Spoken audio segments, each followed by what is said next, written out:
ఈరోజు విశ్వాసులు ఏ స్టేజ్లో ఉన్నారు?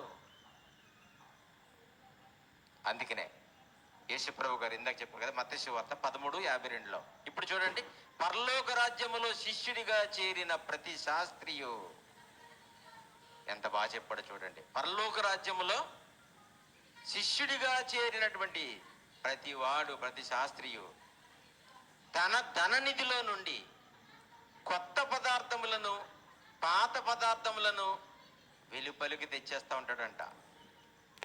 యేసుప్రభు గారి దగ్గర శిష్యుడిగా కానీ, సంఘంలో విశ్వాసిగా కానీ ఎదుగుతూ ఎదుగుతూ ఒక స్టేజ్కి వచ్చిన తర్వాత వాళ్ళు ఏం చేస్తారంట? పరలోక రాజ్యంలో శిష్యుడిగా చేరిన ప్రతి శాస్త్రియు తన ధననిధిలో నుండి కొత్త పదార్థములను, పాత పదార్థములను వెలుపలికి తెచ్చేసి ఇంటి యజమాని పోలినాడంట.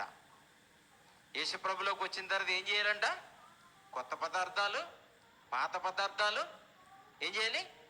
వెలుపలికి తెచ్చేయాలంట. ఏంటి పదార్థాలు? ఏంటివి? వెలుపలికి తెచ్చేసి ఏంటివి ఆలోచించాలి.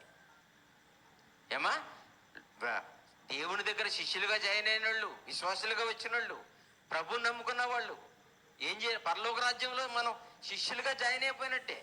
పరలోక రాజ్యం వెళ్ళడానికి మనం ప్రారంభించేసాం ప్రభులోకి రాగానే. ఇప్పటి నుంచి ఏం చేయాలంటే, లోపల మనం దాచుకున్న ధననిధిలో నుంచి కొత్త పదార్థాలు, పాత పదార్థాలు బయటికి తెచ్చేస్తూ ఉండాలంట. ఏంటి ఆ పదార్థాలు?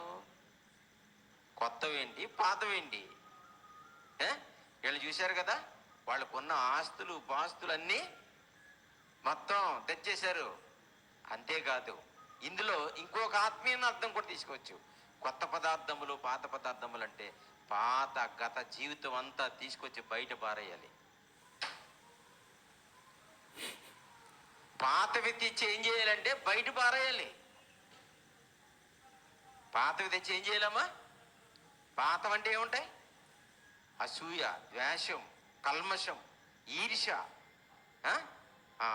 మరి ఎలాగైతే కక్షలు, క్రోధములు, మత్సరములు ఇలాంటివి ఉన్నాయి కదా, అవన్నీ పాతవి, లోపల దూరిపోయినాయి, ముదిరిపోయిన లోపల.